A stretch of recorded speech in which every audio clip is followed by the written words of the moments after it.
Dear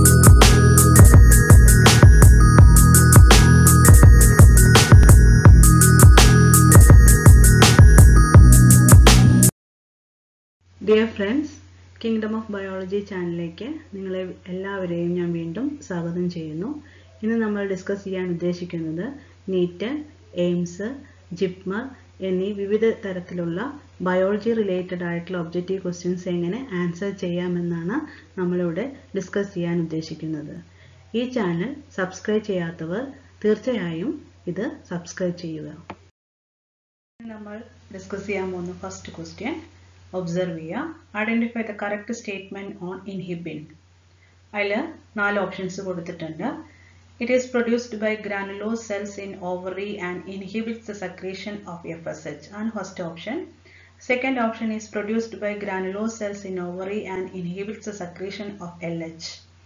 Third option is produced by nerve cells in testis and inhibits the secretion of LH. D option inhibits the secretion of LH, FSH and prolactin. Then endana inhibin ennaanu njan parayan povunathu. It is a protein secreted by both testis and ovary. It will decreases FSH. FSH ne adine control cheyanayittulla power undu, but not LH secreted by the pituitary cells. LH ne adine yadoru tharathilulla control illa. appo nammade option correct aayittulladu A option aanu. It is produced by granulose cells in ovary and inhibits the secretion of FSH. LH ഉം prolactin control ചെയ്യാനുള്ള കഴിവായിരിക്കില്ല ഇൻഹിബിന് ഇല്ല.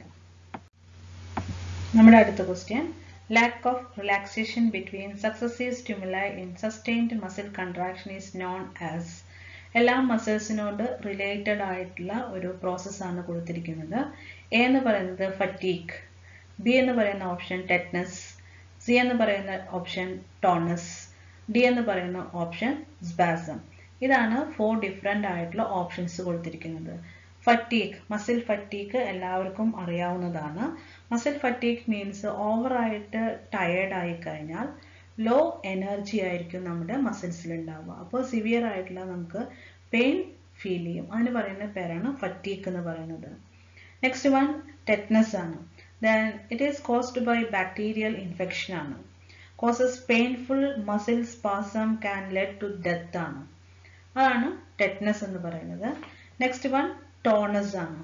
Then tonus means continuous aayittu partial aayittulla contraction of muscles nu parayunna perana tonus. Spasm means sudden involuntary muscle contraction aanu. Idile answer varunnathu B aanu. Tetanus ആണ്. Continuous ആയിട്ട്, അതായത് successive ആയിട്ട് വരുന്ന, ഇടയ്ക്കിടയ്ക്ക് successive ആയിട്ട് വരുന്ന stimuli sustained in muscle contraction is known as tetanus. നമ്മുടെ third question നോക്കി നോക്കുക. Which of the following is a restriction endonuclease? Restriction endonuclease ബയോടെക്നോളജിയുമായിട്ട് റിലേറ്റഡ് ആയിട്ടുള്ള ഒരു ടോപ്പിക്കാണ്. റെസ്ട്രിക്ഷൻ എൻഡോന്യൂക്ലിയേസ് അല്ലെങ്കിൽ റെസ്ട്രിക്ഷൻ ന്യൂക്ലിയേസ് എന്ന് പറഞ്ഞു കഴിഞ്ഞാൽ മോളിക്കുലാർ സിസ്റ്റേഴ്സ് എന്ന് പറയുന്ന ഒരു പ്രധാനപ്പെട്ട ഗ്രൂപ്പിലുള്ള എൻസൈംസിന് പറയുന്ന പേരാണ് റെസ്ട്രിക്ഷൻ ന്യൂക്ലിയേസ്. ന്യൂക്ലിയേസ് ഫാമിലിയിൽ വരുന്നതാണ്. എൻഡോന്യൂക്ലിയേസ് മീൻസ് വിത്തിൻ, ഉള്ളിൽ കട്ട് ചെയ്യുന്ന ന്യൂക്ലിയേസുകൾക്ക് പറയുന്ന പേരാണ് റെസ്ട്രിക്ഷൻ എൻഡോന്യൂക്ലിയേസ്. അതിൽ ഏതാണ് റെസ്ട്രിക്ഷൻ എൻഡോന്യൂക്ലിയേസ് എന്നാണ് question. First one is protease, second option DNase 1, third option RNase ആണ്, ഡി ഓപ്ഷൻ ഹിൻഡ് 2 ആണ്. ഇതാണ് 4 ഓപ്ഷൻസ് ഉള്ളത്. പ്രോട്ടിയേസ് കണ്ടു കഴിഞ്ഞാൽ തന്നെ നമുക്കറിയാം പ്രോട്ടീൻ ഡൈജഷന് വേണ്ടിയിട്ടായിരിക്കും എപ്പോഴും പ്രോട്ടിയേസ് ഉള്ളത്. രണ്ടാമത്തത് ഡിഎൻഎസ് ആണ്, ഡിഎൻഎയുടെ സിന്തസിസിന് വേണ്ടിയിട്ട്.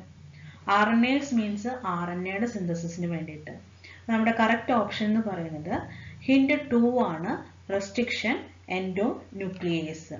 ഈ റെസ്ട്രിക്ഷൻ എൻഡോന്യൂക്ലിയേസ് എന്ന് പറഞ്ഞു കഴിഞ്ഞാൽ അത് ഐസൊലേറ്റ് ചെയ്തിരിക്കുന്ന ബാക്ടീരിയയുടെ പേര് ഹീമോഫില്ലസ് ഇൻഫ്ലുവൻസേ എന്നാണ്. നമുക്കറിയാം സയന്റിഫിക് ആയിട്ടുള്ള നെയിം ആയിരിക്കും റെസ്ട്രിക്ഷൻ എൻസൈംസിന് കൊടുത്തിട്ടുണ്ടാവുക, ജീനസും സ്പീഷീസ് ഒക്കെ വെച്ചിട്ട്.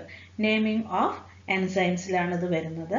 അപ്പോൾ ഹീമോഫില്ലസ് ഇൻഫ്ലുവൻസേ എന്നാണ് കറക്റ്റ് ആയിട്ടുള്ള അതിൻ്റെ സയന്റിഫിക് ആയിട്ടുള്ള നെയിം എന്ന് പറയുന്നത്. ഈ ഹീമോഫിലസ് ഇൻഫ്ലുവൻസ അല്ലെങ്കിൽ HIND2 എന്ന് പറയുന്ന എൻസൈം കറക്റ്റ് പാലിയൻഡ്രോമിക് സീക്വൻസിലായിരിക്കും കട്ട് ചെയ്യുന്നത്. ആ പാലിയൻഡ്രോമിക് സീക്വൻസ് ആണ് AAGCTT. അപ്പോൾ ഒന്നൊന്ന് മൈൻഡിൽ കുറിച്ച് വയ്ക്കുക. AAGCTT. ഈ സീക്വൻസിന് പറയുന്ന പേരാണ് പാലിയൻഡ്രോമിക് സീക്വൻസ്. ഈ സീക്വൻസിലാണ് HIND2 restriction endonuclease enzyme cut ചെയ്യാനായിട്ട് സഹായിക്കുന്നത്. നമ്മുടെ നെക്സ്റ്റ് ക്വസ്റ്റ്യൻ പ്ലാന്റ് ഫിസിയോളജിയുമായിട്ട് റിലേറ്റഡ് ആണ്. Water vapour comes out from the plant leaf through the stomatal opening. Through the same time stomatal opening, carbon dioxide diffuses into the plant during photosynthesis. Reason out of the above statement using following options. നമുക്കറിയാം stomata എന്ന് പറഞ്ഞു കഴിഞ്ഞാൽ opening of the leaf ആണ്. അത് transpiration, photosynthesis, respiration തുടങ്ങിയ different ആയിട്ടുള്ള physiological ആയിട്ടുള്ള ആക്ടിവിറ്റീസിന് help ചെയ്യുന്ന ഗ്യാസസിൻ്റെയും വാട്ടർ വേപ്പറിൻ്റെയും ഇൻ ആൻഡ് ഔട്ട് ഫ്ലോയിന് സഹായിക്കുന്ന ഒരു ഓപ്പണിംഗ് ആണ് സ്റ്റൊമാറ്റൽ ഓപ്പണിംഗ് എന്ന് പറയുന്നത്. എങ്ങനെയാണ് ഈ പ്രോസസ്സ് എല്ലാം ഒരുമിച്ചാണോ നടക്കുക, അല്ലെങ്കിൽ ഈ പ്രോസസ്സ് എങ്ങനെയാണ് കൺട്രോൾ ചെയ്യുന്നതെന്നാണ് ക്വസ്റ്റ്യൻ.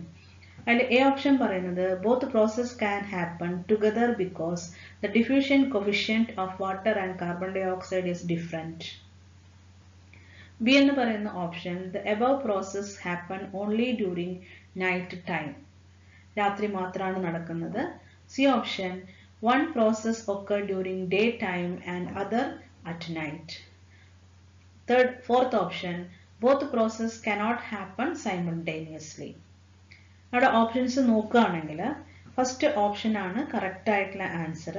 അതിനുള്ള കാരണം ഫോട്ടോസിന്തസിസ്, റെസ്പിരേഷൻ, ട്രാൻസ്പിരേഷൻ എന്നെല്ലാം ഇൻഡിപെൻഡൻ്റ് ആയിട്ടുള്ള പ്രോസസ്സാണ് പ്ലാന്റ്സിൽ. ഈ എക്സ്ചേഞ്ച് ഓഫ് ഗ്യാസസും വാട്ടർ വേപ്പറും ഒക്കെ നടക്കുന്നത് different in the partial pressure in the atmosphere as well as inside the leaves. ഇത് രണ്ടും കൂടിയിട്ടാണ് ഈ ഇവോൾവ് ചെയ്യുന്നതിന് സഹായിക്കുന്നത്. കാർബൺ ഡൈ ഓക്സൈഡും അതുപോലെ തന്നെ വാട്ടർ വേപ്പറും പുറത്തേക്കും അകത്തേക്കൊക്കെ കടക്കാനായിട്ട് സഹായിക്കുന്നത് partial pressure difference in the atmosphere as well as inside the leaf. അപ്പോൾ ഫസ്റ്റ് ഓപ്ഷൻ ആണ് കറക്റ്റ് ആയിട്ടുള്ളത്, എ ഓപ്ഷൻ. അടുത്ത ഓപ്ഷൻസ് എല്ലാം തന്നെ സയന്റിഫിക് ആയിട്ട് ഫാൾസ് ആണ്. Next question is related to genetics ആണ്. സിമ്പിൾ ആയിട്ടുള്ള ഒരു ജെനറ്റിക്കൽ പ്രോബ്ലത്തിന്റെ ഫിനോട്ടിപ്പിക് ആൻഡ് ജീനോട്ടിപ്പിക് റേഷ്യോസ് ആണ് ഓപ്ഷൻസ് ആയിട്ട് ഇവിടെ കൊടുത്തിരിക്കുന്നത്. A tall true breeding garden pea plant is crossed with a dwarf true breeding garden pea plant. When the F1 plants were selfed, the resulting genotype were in the ratio of ratios ആണ് അവിടെ താഴെ കൊടുത്തിരിക്കുന്നത്. F1 എപ്പോഴും ഉണ്ടാവുന്നത് രണ്ടും homozygous ആണ്, ഒന്ന് dominant ആണ്, ഒന്ന് റിസസീവ് ആണ്. അപ്പോൾ കിട്ടുന്ന പ്ലാന്റ്സ് എല്ലാം തന്നെ ഡോമിനന്റ് ആയിരിക്കും. F1 ഡോമിനന്റ് ആണ്, പക്ഷെ ഹെറ്ററോസൈഗസ് ആണ്. F1 പ്ലാന്റ്സ് ടോൾ ആണ്, ബട്ട് ദേ ആർ ഹെറ്ററോസൈഗസ് ആണ്.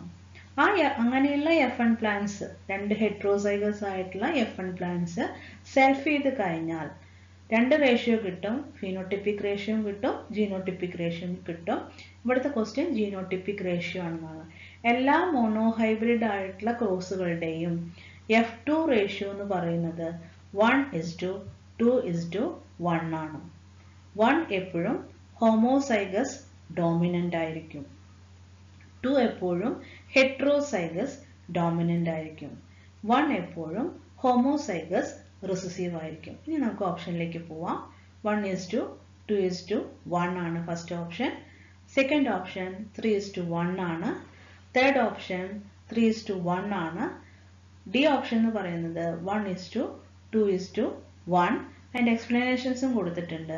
ടോൾ ഹോമോസൈഗസ് ഒരെണ്ണം, ടോൾ ഹെറ്ററോസൈഗസ് രണ്ടെണ്ണം, അതുപോലെ തന്നെ ഹോമോസൈഗസ് ആയിട്ടുള്ള റിസസീവ് ക്യാരക്ടർ ഒരെണ്ണം, അത് ഡ്വാർഫ് ആണ്.